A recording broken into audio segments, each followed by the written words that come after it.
लेकर आ रहा हूँ सुबह 8:30 बजे और आप इसे देखेंगे सोमवार, बुधवार और शनिवार को। तो देखना न भूलिए मेरे साथ चाय पे चर्चा।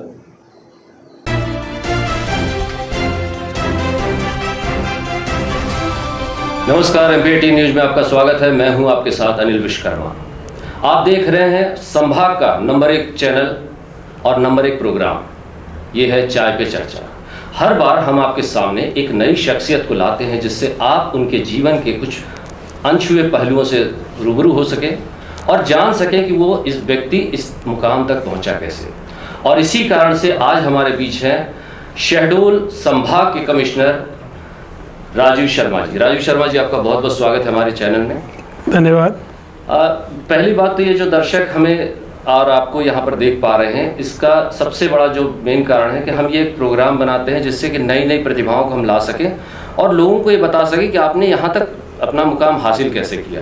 तो सबसे पहले मैं शुरुआत करना चाहूँगा कि आपके फैमिली बैकग्राउंड कैसा रहा जिस समय आपने शुरू किया, और एजुकेशन कैसा था आपका? मेरा फैमिली बैकग्राउंड बहुत ही एनलाइटेंड लोगों का था। मेरे ग्रैंडफादर फ्रीडम फाइटर थे और उन्होंने संसार की सभी विचारधाराओं को पढ़ा हुआ था। वो आज़ादी की लड़ाई में जेल भी गए थे और जब मेरा जन्म हुआ उस समय तो वो स्वतंत्र भारत की सरकार की जेल में थे। तो और मेरे जो पिता थे वो पहले शासकीय सेवा में थे और उन्होंने बाद में शासकीय सेवा छोड़कर और बहुत सारे शैक्षणिक संस्थान स्थापित किए, जिसमें होम्योपैथी का मेडिकल कॉलेज भी था और कई सारे स्कूल थे। तो आपकी जो पढ़ाई लिखाई, मतलब आपने जो पढ़ाई की उसके बाद तुरंत आप फिर आईएएस के लिए या इस तरह प्रशासनिक सेवा? मैं प्रशासनिक सेवा में आ गया।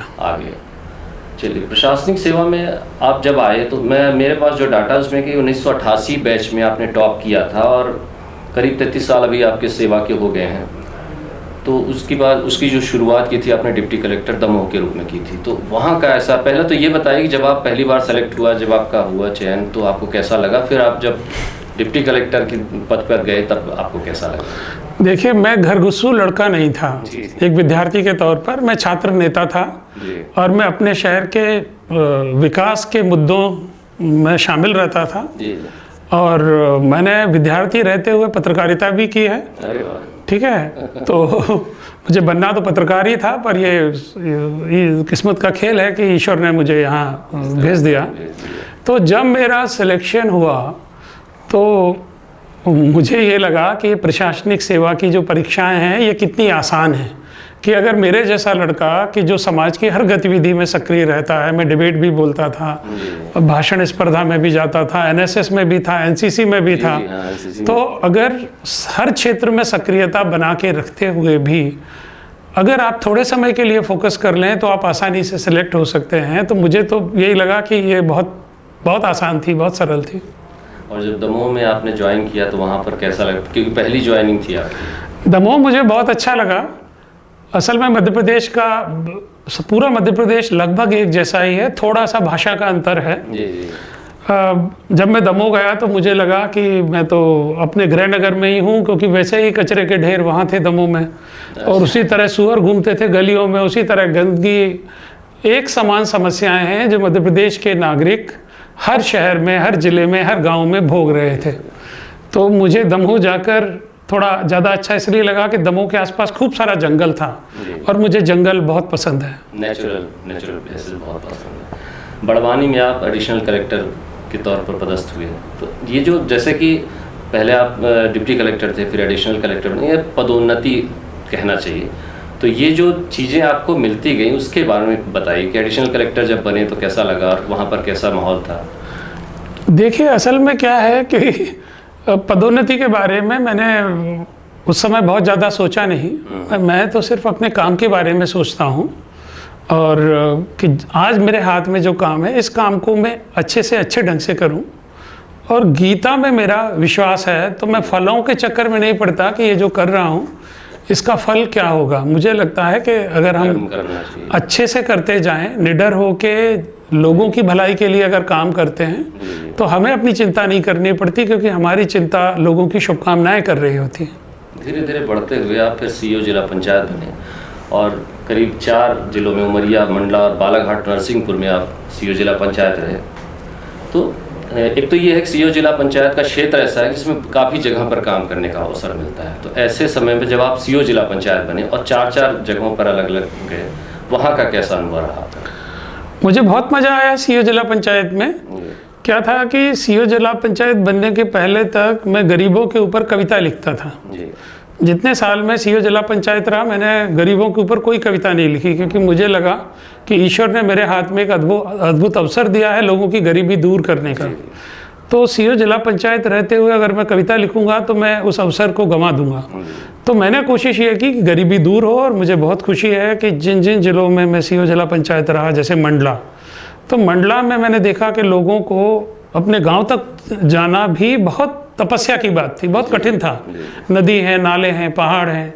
तो मैंने संकल्प लिया कि मैं लोगों को इस हालत में नहीं रहने दूंगा, और मंडला के हर गांव को मैं सड़क से जोड़ दूंगा। और ईश्वर की ऐसी कृपा हुई, सरकार का पूरा सहयोग रहा, वहाँ के सभी जनप्रतिनिधियों का सहयोग रहा, मीडिया का सहयोग रहा, कि ईश्वर की बहुत बड़ी अनुकंपा है कि जब मैंने मंडला छोड़ा तब तक मैं हर गांव को सड़क से जोड़ चुका था। इसके अलावा मंडला में मैंने देखा कि वहाँ गौंड लोग बहुत ज़्यादा हैं, हाँ, आदिवासी बहुल है वो। तो उनके साथ मेरा जो इंटरेक्शन हुआ, तो मैंने पाया कि जो आदिवासी समाज की जो महिलाएं हैं, इनमें बहुत साहस है, और जो कथित विकसित जो समाज हैं उनकी तुलना में आदिवासी महिलाएं बहुत स्वतंत्रता का उपभोग करती हैं। उनकी सामाजिक स्थिति बहुत अच्छी है आदिवासी समाज के अंदर। तो मैंने उसका लाभ ये उठाया कि मैंने मंडला में स्व सहायता समूह बनाने का अभियान चलाया, और मैंने लक्ष्य बनाया कि हमारे पूरे ज़िले में कोई भी घर ऐसा नहीं होना चाहिए कि जिसका कोई ना कोई सदस्य स्व सहायता समूह का सदस्य ना हो। और ये ईश्वर की अनुकंपा ही है कि इतना कठिन लक्ष्य था, लेकिन वो लक्ष्य हमने प्राप्त किया, और मंडला पूरे देश का ऐसा पहला जिला बनाने में हम सफल हुए जिसमें हर ग्रामीण परिवार किसी न किसी स्व सहायता समूह का सदस्य था। बहुत बड़ी बात है। एक ग्रामीण की बात आई और गरीबी की बात आई, तो मैं आपसे पूछना चाहता हूँ, जब आप ऐसे किसी लोगों को देखते होंगे, कई बार ऐसा होता है कि प्रशासनिक पद पर हैं आप, तो आपके मन में आता होगा कि मैं ये कर दूँ, मैं ये कर दूँ, इनके लिए ये कर दूँ। और जब कई लोग ऐसे भी मिलते होंगे कि साहब हमारा ये काम बहुत में अटका हुआ है, हमारे यहाँ सड़क नहीं, बिजली नहीं, पानी नहीं है, तो अपने लेवल पर आप कितना काम कर पाते हैं? देखिए, प्रशासन का तो मेरे लिए अर्थ ही यही है कि जो असमर्थ की सुने, जो कमज़ोर की सुने, जो बेसहारा का सहारा बने, वही प्रशासन है। बिल्कुल ठीक है। तुलसीदास जी ने लिखा है कि जासु राज प्रिय प्रजा दुखारी, ते नृप अवसि नरक अधिकारी। तो हम लोग नृप तो नहीं हैं, लेकिन कुछ ना कुछ जिम्मेदारी हमारी बनती है। तो मैं तो गांधी जी में विश्वास रखता हूँ, भारतीय सनातन परंपरा में विश्वास रखता हूँ। तो मुझे तो लगता है कि कोई भी आदमी, अगर भारत का जो भी आदमी गरीब है, जो भी दुखी है, तो प्रशासनिक अधिकारी के तौर पर मेरा ये जिम्मा बनता है कि मैं उसके संघर्ष में उसकी सहायता करूं, उसके संघर्ष को आसान करूं, हो सके तो उसके संघर्ष को समाप्त करूं। तो मैं उसी भावना से काम करता हूं। 2015-16 में आप शाहजहाँपुर के कलेक्टर बने, और वहाँ पर शाहजहाँपुर में संतरे की पैदावार मेरे ख्याल से मध्य प्रदेश में सबसे ज़्यादा है, और वहाँ पर आपने एक मध्य प्रदेश का पहला और देश में ही मेरे ख्याल से देश का दूसरा संतरा महोत्सव आयोजित किया, मेला आयोजित किया। ये विचार आपके मन में कहाँ से आया? देखिए, क्या है कि अगर आप जनहित के हिसाब से सोचते हैं तो फिर ईश्वर आपको विचार देते हैं, और मेरा प्रशासनिक अनुभव यह है कि जनता ही जनार्दन है। कि जब हम आम लोगों की बात को ध्यान देते हैं तो लोग ही हमें आइडिया देते हैं, क्योंकि लोग समस्याओं को झेल रहे होते हैं, तो उनको समाधान भी होता है उनके मन में कि अगर ऐसा हो जाए तो मेरी समस्या का समाधान हो जाएगा। तो वहाँ जो शाहजहाँपुर में मैंने संतरा मेला किया, वो इसलिए किया कि शाहजहाँपुर में नागपुर से ज़्यादा मीठा संतरा होता है, ज़्यादा रसीला संतरा है बहुत। इसके अलावा उसके रस का टेस्ट भी बहुत अच्छा है। तो मैंने वहाँ के शाहजहाँपुर के किसानों से बात की, तो मैंने पाया कि बाज़ार में शाहजहाँपुर के संतरे की कोई पहचान नहीं है, कोई ब्रांडिंग नहीं है। तो मैंने फिर किसानों से बात करके बिना किसी सरकारी अलॉटमेंट के सिर्फ किसानों के सहयोग से और अपने सरकारी मशीनरी को लगा के और वो संतरा मेला किया, और उसका पहला जो फ़ायदा हुआ वो ये हुआ कि आज देश भर में और दुनिया भर में शाहजहाँपुर के संतरे की ब्रांडिंग करने में हमको सफलता मिली कि लोग अब ये कम से कम जानने लगे कि शाहजहाँपुर में संतरा होता है और बहुत अच्छा संतरा होता है। मेरे ख्याल से तो जो दर्शक हमको देख रहे हैं आज कई ऐसे होंगे जो पहली बार जान रहे होंगे अच्छा शाहजहाँपुर में भी संतरा होता है, इतनी क्वालिटी का होता है, क्योंकि ये बहुत कम लोगों को मालूम है। और इसमें जो लोग जुड़े थे उनका भी व्यवसाय काफ़ी आगे बढ़ा होगा, निश्चित तौर से बढ़ा होगा। एक पर्सनल सवाल है आपसे कि आपकी 2 बेटियां भी हैं और आपने उनका नाम चारुमित्रा और संघमित्रा रखा है, इसके पीछे एक नाम अलग है। मैं इतिहास का विद्यार्थी हूँ जी, और सम्राट अशोक की बहुत सी चीज़ें मुझे प्रभावित करती हैं। जी, जब विद्यार्थी जीवन में मैंने पढ़ा कि सम्राट अशोक ने सम्राट रहते हुए ये घोषणा की थी और पत्थरों पर भी लिखवाई थी, शिलालेख हैं, कि चाहे मैं भोजन कर रहा हूँ, चाहे मैं घोड़े की पीठ पर हूँ या मैं शयन कक्ष में विश्राम कर रहा हूँ, प्रजा मुझे हमेशा मिल सकती है। तो मैंने विद्यार्थी जीवन में ही उस चीज़ ने मुझे इतना मोहित किया कि बाद में जब मैं प्रशासन में आया तो कम से कम कलेक्टर रहने तक मैंने उस सिद्धांत का 100% पालन किया कि कोई भी आदमी मुझे कभी भी फ़ोन कर सकता है, कभी भी अप्रोच कर सकता है। अभी मैं कमिश्नर के पद पर हूँ, तो आप जानते हैं कि कमिश्नर को सीधे कुछ नहीं करना होता, एक अपना दायरा है, एक गरिमा है। जैसे घर में एक बुजुर्ग की घर के एक बड़े की जैसे होती है, ठीक है, तो उस गरिमा को बनाए रखने के लिए ज़रूरी है कि मैं दैनिक प्रशासन में हस्तक्षेप ना करूं। तो इसीलिए वो जो मेरा सिद्धांत था कि लोग मुझे कभी भी फ़ोन कर सकते हैं, कभी भी कुछ भी बता सकते हैं, अभी मैंने उसको थोड़ा घटा के कम किया है। लेकिन फिर भी अगर किसी को भी कोई ऐसी समस्या है जिसके लिए वो संबंधित अधिकारी को आवेदन दे चुके हैं और उनके ऊपर वाले अधिकारी को भी आवेदन दे चुके हैं, फिर भी अगर उनको लगता है कि मेरी सही बात है और नहीं सुनी जा रही है, तो वो मुझे व्हाट्सएप कर सकते हैं। बिल्कुल, बहुत बड़ी चीज़ है। एक ये कोविड के बारे में मैं बात करना चाहूँगा। शहडोल ज़िले में आपके आने से पहले भी और अभी भी आपके आने के बाद तो बहुत काम हुआ है। तो कोविड की जो स्थिति है भारत में, पूरे शहडोल में भी है, बड़ी भयावह स्थिति थी, अब काफ़ी कंट्रोल में है। तो आप कमिश्नर के तौर पर आपने जो काम किया है वो वाकई काफ़ी सराहनीय है। फिर भी अगर आप अपने तरीके से बताएं कि आपको प्रशासनिक रूप से जब आप काम कर रहे हैं किन परेशानियों का सामना करना पड़ रहा था और किस तरह से आपने उसको सॉल्व किया? देखिए, ऐसा है कि भारत के बारे में कहने के लिए तो दूसरे लोग सक्षम हैं। जब तक मैं कमिश्नर शहडोल हूँ तो मेरा शहडोल ही मेरा भारत है। जी जी, ठीक है। दूसरी चीज़ है कि हाँ, कोरोना बहुत बड़ा संकट था, वैश्विक महामारी थी। उसको कैसे हम लोगों ने सामना किया, तो सही बात बताऊं तो मैंने कोविड संकट में कुछ भी नहीं किया उससे निपटने के लिए। कोविड संकट से निपटने के लिए सबसे ज़्यादा मेहनत की हमारे कलेक्टर्स ने, हमारे पुलिस अधीक्षकों ने, हमारे जवानों ने, हमारे डॉक्टर्स ने, हमारे मेडिकल कॉलेज के डॉक्टर्स ने, हमारे स्वास्थ्य कार्यकर्ताओं ने, आंगनबाड़ी कार्यकर्ताओं ने, आशा कार्यकर्ताओं ने, जनप्रतिनिधियों ने और आप पत्रकारों ने, कि जिन्होंने लगातार जनता को कहाँ क्या तकलीफ हो रही है, अगर हमें कहीं देखने में चूक हो रही थी या कमी हो रही थी हमारी तरफ से, तो आप लोग जो निरंतर बता रहे थे कि यहाँ पर ये समस्या है, यहाँ पर ये समस्या है, तो मैं समझता हूँ कि सब लोग मेहनत कर रहे थे। मेरा काम सिर्फ ये देखना था कि कहाँ पर किस चीज़ की आवश्यकता है और कैसे उसकी व्यवस्था बेहतर से बेहतर हो। तो मैंने कोशिश बस ये की कि मैं वो टेम्परेचर क्रिएट करूं जिस टेम्परेचर पर मेरे डॉक्टर्स सर ऊंचा करके पूरे आत्मविश्वास के साथ काम कर सकें। मेरे प्रशासनिक अधिकारी और कर्मचारी, जो मैदानी कर्मचारी हैं, चाहे पटवारी है, चाहे नगर पालिका के लोग हैं, ये सब लोग, ये चाहे एमपीबी का आदमी है, तो ये सब लोग अच्छे से काम कर सकें। सिर्फ मैंने उतना देखने की कोशिश की है, असल परिश्रम तो इन सब लोगों ने किया।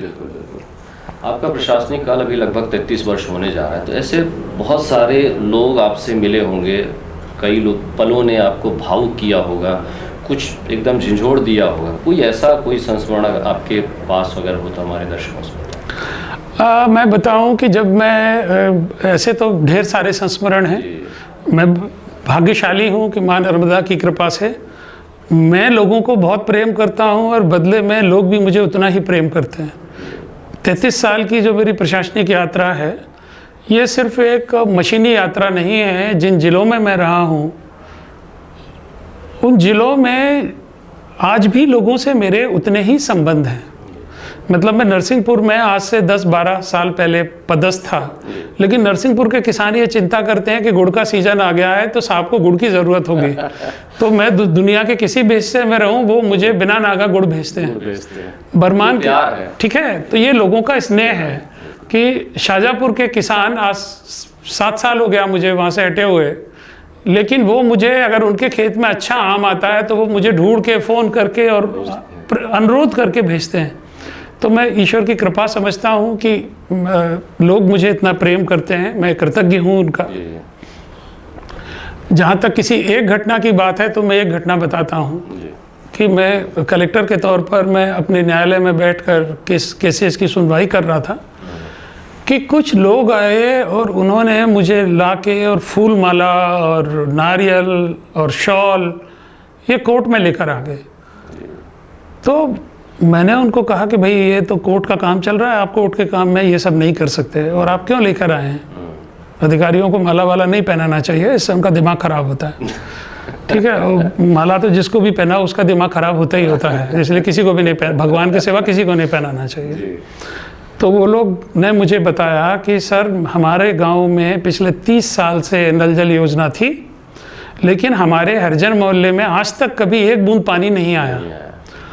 तो जब सर हमने आपको 15 दिन पहले जन सुनवाई में जब बताया था कि हमारे यहाँ पानी नहीं आता है, तो सर आपने अधिकारियों को वहाँ भेजा और वो अधिकारी तब तक उसी गांव में रुके जैसा कि आपका निर्देश था, जब तक कि हमारा पानी चालू नहीं हो गया।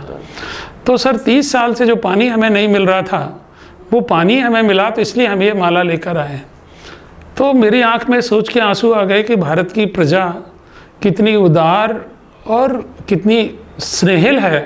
कायदे से तो उनको डंडा लेकर आना चाहिए था कि साला 35 साल से पूरा गांव पानी पी रहा है, हमको क्यों नहीं पानी मिल रहा है। तो जिनको नाराज़गी के साथ आना चाहिए था वो कृतज्ञता के साथ आए थे। तो ये देखकर मेरी आंखें गीली हो गई। बहुत बड़ी बात है, क्योंकि सच बात है, ऐसे कई लोग हैं जहाँ पर जिनको लगता है कि आज हमारे घर बिजली जल जाए, आज हमारे घर पानी आ जाए, आज हमको कोई ऐसी व्यवस्था मिल जाए कि हमारे मुखिया नहीं हैं तो हम खाना पीना हो जाए। इन सब काम को करते करते आप किताबें लिखने लगे बहुत समय से। तो ये शौक़ पहली बात कहाँ से आया? मतलब किताबें लिखने का शौक़ बचपन से था? मैंने आपके उसमें पढ़ा था कि आप निबंध वगैरह काफ़ी लिखा करते थे और डिबेट में पार्टिसिपेट करते थे, तो ये किताबों का शौक़ उन्हीं से चालू हुआ? असल में मैं प्रशासक बहुत बाद में बना, मैं साहित्यकार तो पैदाइशी हूँ। ठीक है, तो और जब मेरा सिलेक्शन हुआ था तब तक मैं एक बहुत लोकप्रिय कवि के रूप में स्थापित हो चुका था और मैंने अखिल भारतीय कवि सम्मेलनों के मंच पर नीरज, कुंवर बेचैन, हुल्लड़, मुरादाबादी, इन सब के साथ मैं कविताएं पढ़ता था और लोगों का मुझे बहुत लाड़ मिलता था। बड़ी बात। तो आपने कुछ किताबें लिखी, मेरे पास कुछ है, जैसे कविता संग्रह पर किताबें हैं, फोटोग्राफी भी आप करते थे, उस पर भी एक बुक लिखी, आचार्य शंकराचार्य, भगवान परशुराम।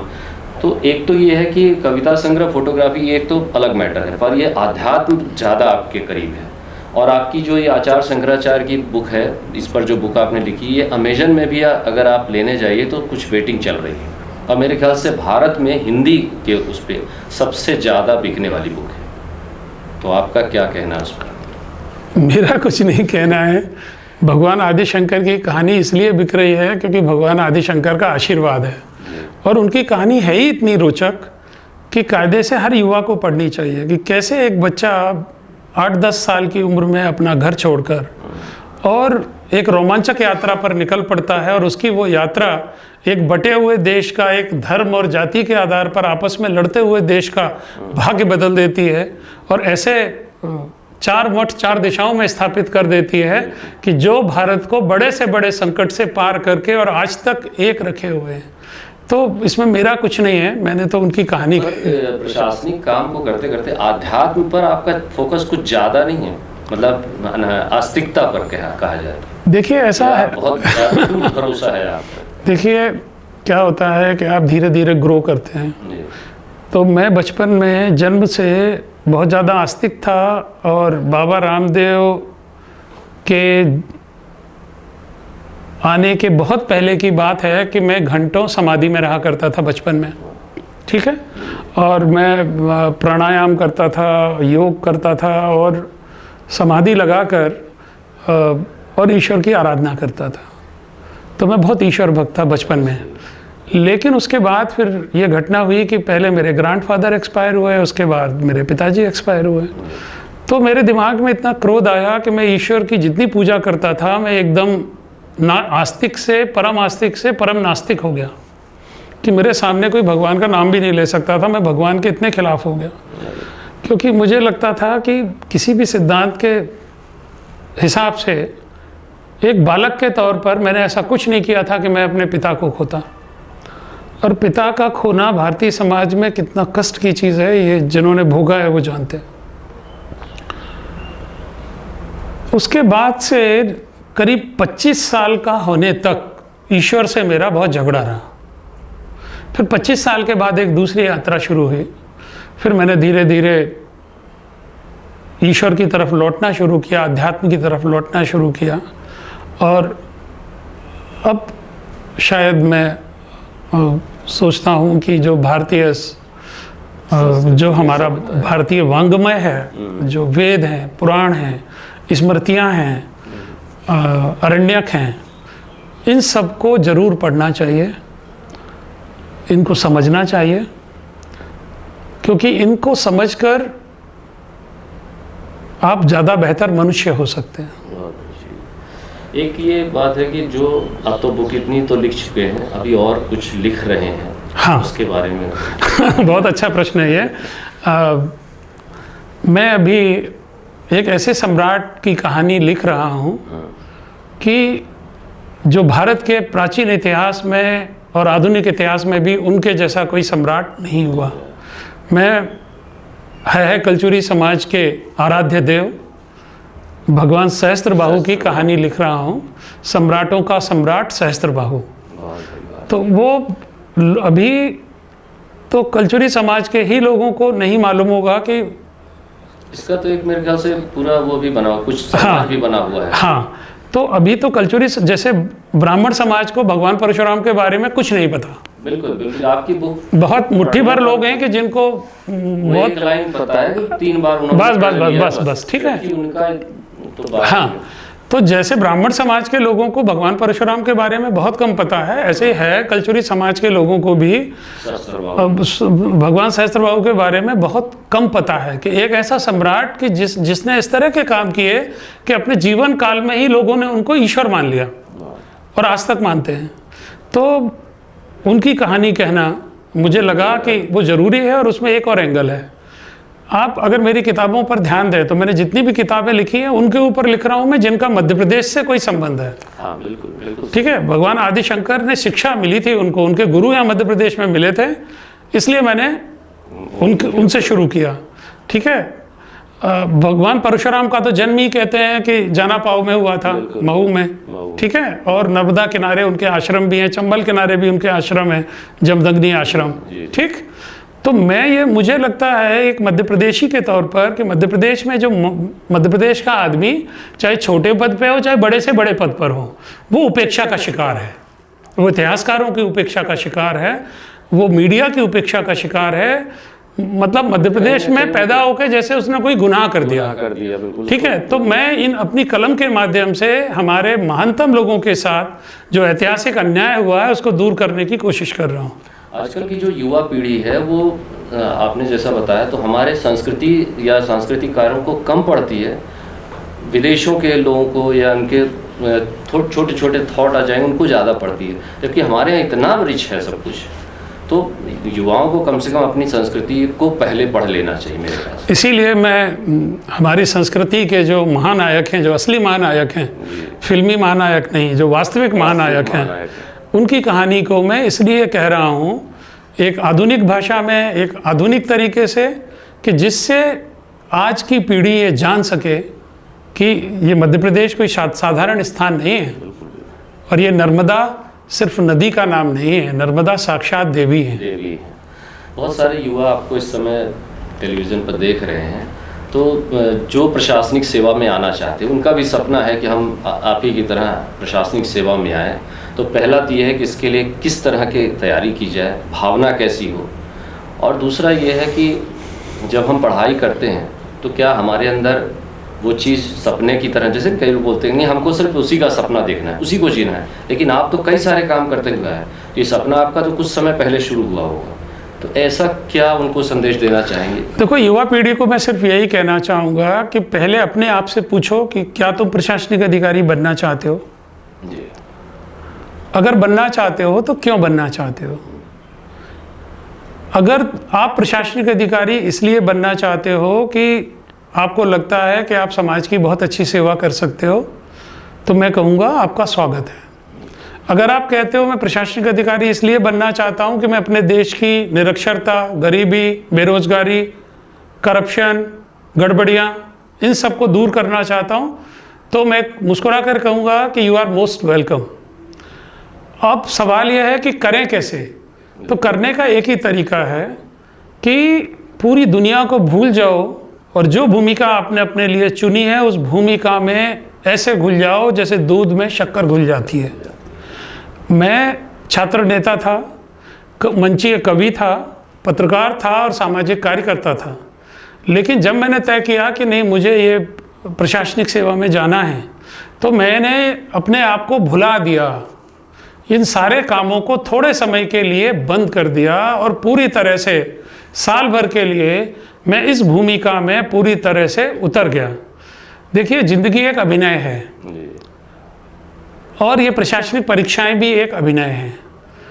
तो अगर आप अच्छे अभिनेता हो तो अच्छे अभिनेता का एक ही काम है कि जो रोल मिला है वो भिखारी का है कि अंधे का है कि सेठ का है, उस रोल में पूरी तरह से उतर जाए, डूब जाए, पूरी दुनिया को भूल जाए और अपने आप को सोते जागते अपना सर्वस्व उस लक्ष्य को समर्पित कर दो।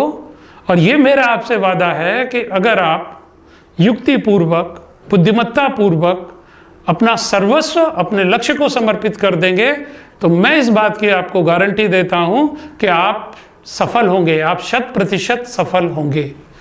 बहुत अच्छी बात है। तो दर्शकों, मैं आपको बता दूं कि आप सुन रहे थे कमिश्नर शहडोल संभाग को, और उन्होंने जो जो बातें कही हैं आप उन पर ध्यान से अमल करिए, एक लक्ष्य बनाइए, साधिए और दूध और शक्कर की तरह घुल जाइए, सब कुछ छोड़ दीजिए, मिलेगा आपको, क्योंकि ये लक्ष्य आपके लिए बना है, वो सीट आपके लिए बनी है, तो आपको ज़रूर मिलेगी। तो आपका बहुत बहुत धन्यवाद हमसे बात करने के लिए। Thank you. नमस्कार। और दर्शकों, अगली चाय की चर्चा में हम फिर से एक नई शख्सियत के साथ आपके समक्ष हाजिर होंगे। तब तक के लिए अनुमति दीजिए। नमस्कार।